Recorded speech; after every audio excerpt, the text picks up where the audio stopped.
안녕하세요. 청약 전문가 베냐입니다. 네, 오늘은 강변역 센트럴 아이파크 가치 판단 내보도록 하겠습니다. 네, 이곳은 서울시 광진구 구이동에 위치해 있고요. 서울의 일반적인 신축 분양을 살펴보면 재건축이나 재개발이 많은 편인데 이곳은 한양 연립 일대 가로주택 정비 사업입니다. 그래서 총 세대수가 다른 아파트 대비 비교적 작은 편입니다. 총 215세대 중에 일반 분양 세대는 68세대이고요. 지하 2층에서 지상 10층에서 15층까지 올라가고 총 4개 동입니다. 이곳은 비규제 지역이고요. 입주 연도는 26년 11월이고요. 잔금 구조는 계약금 10%에 중도금 60%, 잔금 30%고요. 중도금 이자는 후불제이고요. 경쟁이 있을 시 서울시 거주자가 우선됩니다. 제한 기간은 당첨자 발표일로부터 1년 후에 가능합니다. 이곳은 서울시 안에서도 광진구에 위치해 있고요. 다리를 건너면 바로 송파구, 또 강동구, 강남구가 있고요. 한강변을 마주보고 있고 인근으로 지하철 2호선이 있는 곳입니다. 이번에 분양하는 강변역 센트럴 아이파크가 이곳에 위치하고요. 주변으로 작년에 분양했던 롯데캐슬 이스트볼이 한창 공사 중에 있습니다. 내년 3월에 입주를 앞두고 있고요. 롯데캐슬 이스트볼의 부지가 크기 때문에 비록 적은 단지지만 이 두 단지가 하나의 단지처럼 시너지가 날 수 있다는 부분이 있어서 긍정적으로 봤고요. 인근으로 구의역과 강변역을 들 수 있고요. 동서울 종합터미널역이 있습니다. 강남을 갈 수 있는 2호선의 선호도가 높은 편인데 구역은 참고로 지상철입니다. 지상철로 되어 있어서 소음과 분진, 진동 그리고 두 지역을 가로막는 듯한 느낌을 줄 수 있죠. 그리고 강변역도 지상철입니다. 지하철과 지상철의 가치가 다르기 때문에 이 부분을 기억해 두시면 좋을 것 같고요. 그리고 인근으로 터미널이 있기 때문에 자차 이동을 할 경우 붐빌 수 있다는 부분도 기억을 하시면 좋을 것 같습니다. 사실 여기 강변역 센트럴 아이파크를 이해하기 위해서는 일전에 분양했던 롯데캐슬 이스트폴을 살펴보면 이해가 쉽습니다.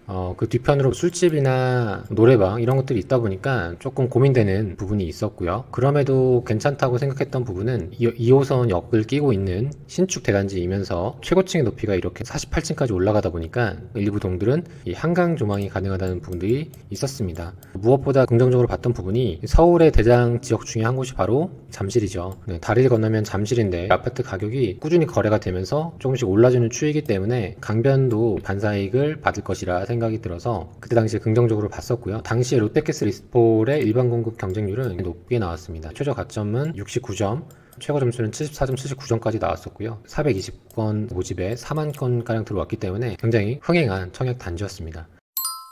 네, 이런 식으로 구성이 되기 때문에 바로 옆에 지어질 강변역 센트럴 아이파크도 분명히 롯데캐슬 이스트폴과 하나로 묶여져서 덕을 볼 수 있을 거라는 생각이 들고요.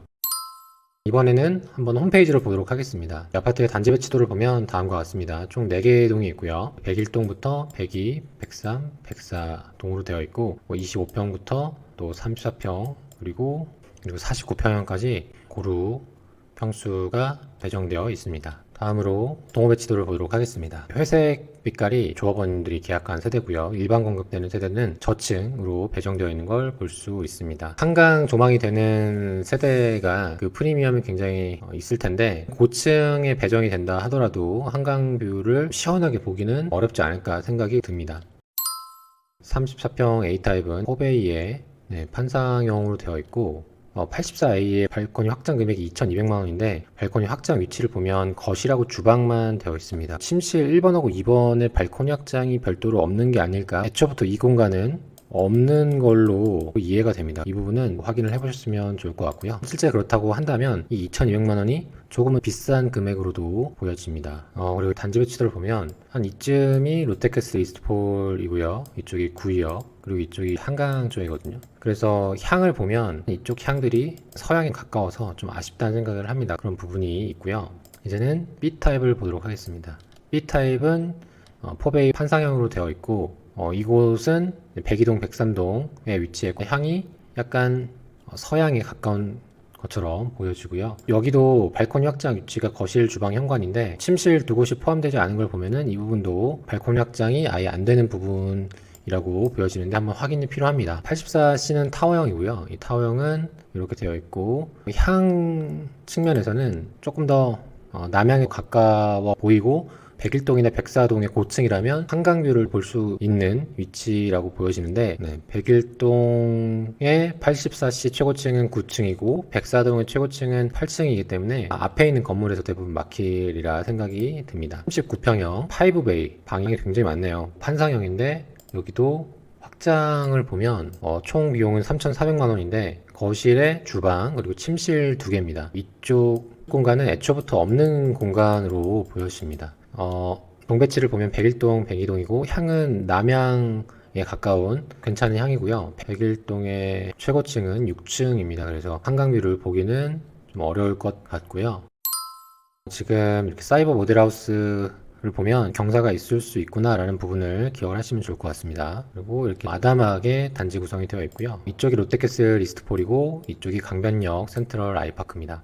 롯데캐슬 이스트폴은 건물이 많이 올라왔죠. 이제 도색과 내부 인테리어, 조경 이런 작업만 하면 거의 마무리가 될 것 같고요. 그리고 이렇게 한강과 그 너머로 롯데타워까지 볼 수 있습니다. 참고로 여기 앞에 있는 이런 건물들의 최고층의 높이를 한번 살펴보면 한 12층 정도 됩니다. 그렇다 보니까 같은 12층 레벨에서는 가린다고 볼 수 있고 13층, 14층, 15층이라고 할지라도 한강을 한눈에 바라보는 시야까지는 좀 기대하기 어려운 단지라고 볼 수 있고요. 오히려 바로 옆에 있는 롯데캐슬 이스트폴은 최고층의 높이가 48층까지 올라가기 때문에 한강뷰를 바라볼 수 있다는 부분이 기대가 됩니다.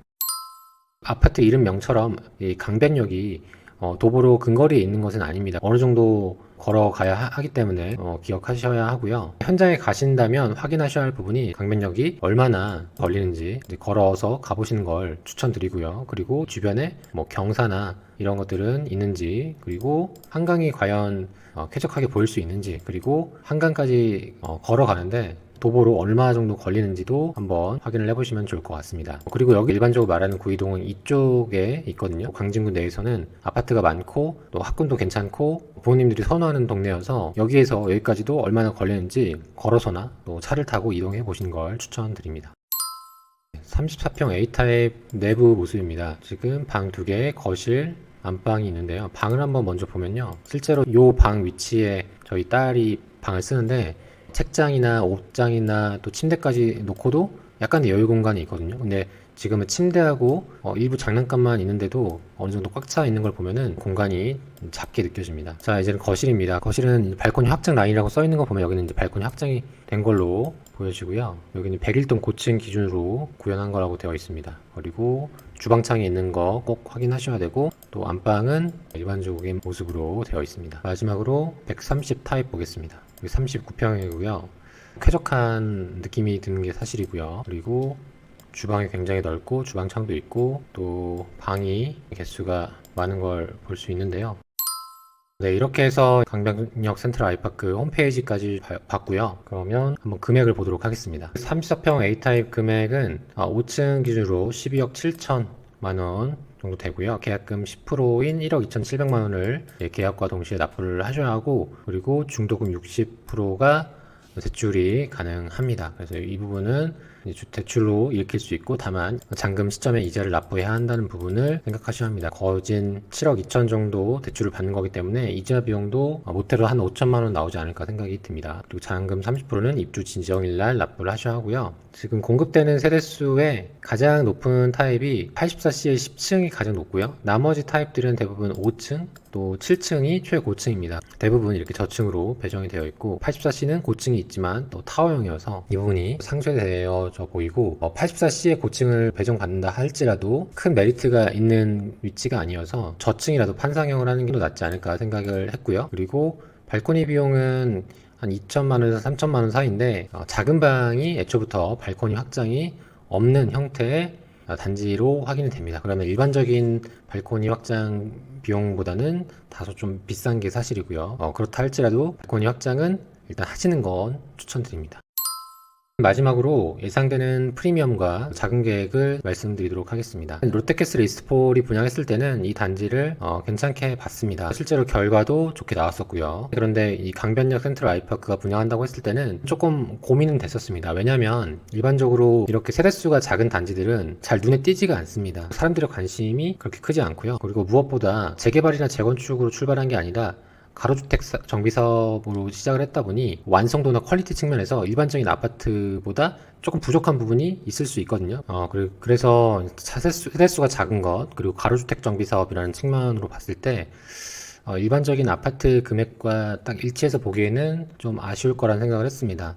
하지만 제가 이 단지를 이제 그래도 관심 있게 봤던 건 이 롯데캐슬 이스트폴 바로 옆에 붙어 있어서 시너지를 조금 더 옮겨 받을 수 있다라는 생각을 했고요. 그리고 시간이 많이 필요하지만 이 인근으로 그 앞에 있던 자양 하나 아파트 재건축이 추진 중이고, 또 옆으로는 자양 5구역 재정비 촉진 구역이 재개발을 예정하고 있기 때문에 만약에 완성이 된다면 수요가 있을 거란 생각을 했습니다. 가장 중요한 부분은 이제 금액이라고 생각했습니다. 왜냐면은 금액적인 메리트가 있어야 프리미엄이 붙을 것이다 라는 생각을 했거든요. 지금 나와 있는 금액은 한 12억 7천 정도인데, 제가 느끼는 이 상품 대비 요 책정된 금액은 큰 프리미엄을 얻기에는 다소 좀 아쉽다라는 생각을 합니다. 오히려 조금 더 높게 분양했던 롯데캐슬 이스트폴은 그럼에도 불구하고 저는 상품성이 있다고 생각하거든요. 이 롯데캐슬 이스트폴은 이 상품에 대한 가치가 느껴지는데, 이 단지는 조금 비싼 금액이 아닐까 생각이 들었습니다.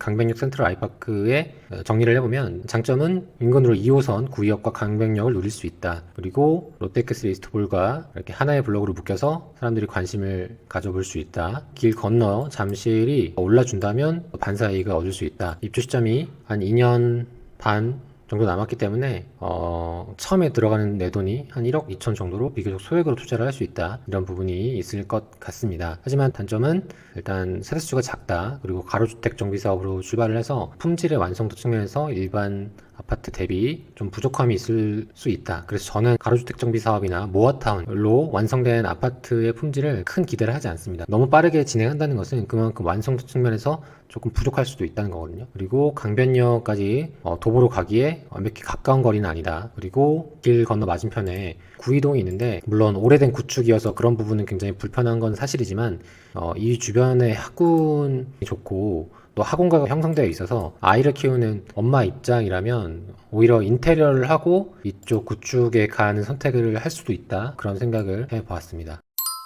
최종적으로 강백역 센트럴 아이파크는 실거주자라면 고려해 볼 수 있는 곳, 하지만 단기간에 분양권을 프리미엄 매도하기는 시간이 걸릴 곳으로 생각이 됩니다. 공급되는 세대수 자체가 많지 않기 때문에 또 완판에는 무리가 없을 것으로 보입니다. 최근에 분양했던 이 포제스 상가 같은 경우에는 분양가가 34평이 44억부터 출발했기 때문에 아직도 미분양이 있는 걸로 확인이 됩니다. 그런데 이 정도 금액은 아니고 주변 시세를 반영한 정도이기 때문에 이 아파트는 또 실수요자에게 또 돌아가지 않을까 생각이 듭니다. 프리미엄이 크다면 어떻게 작은 계획을 치룰지, 이런 부분도 세세하게 볼 텐데요. 간단하게만 설명드린다면 주변에 있는 전세가를 참고하셔도 좋을 것 같고요. 이 주변에 가장 많이 거래가 되는 단지 중에 구의현대 2단지가 있는데, 여기 34평에 전세가가 한 7억 5천 정도 되니까 7억 5천에서 많게는 8억 내지는 8억 5천까지도 신축 아파트니까 전세가를 바라볼 수 있지 않을까 생각이 들고요. 이곳이 궁금하다고 하신 분들이 많으셔가지고 이번에 영상을 찍게 되었고요. 주말에라도 현장 가보셔가지고 촬영 결과가 나오는 것까지 한번 보신다면 부동산을 보는 시야가 좀 더 넓어지리라고 생각이 듭니다. 네, 오늘 영상은 여기까지고요. 또 기타 궁금한 사항 있으면 댓글로 남겨주시기 바랍니다. 또 이 영상이 도움이 되셨다면 좋아요와 구독, 알람 설정까지 부탁드리겠습니다. 네, 다음에 좋은 영상으로 찾아뵙겠습니다. 감사합니다.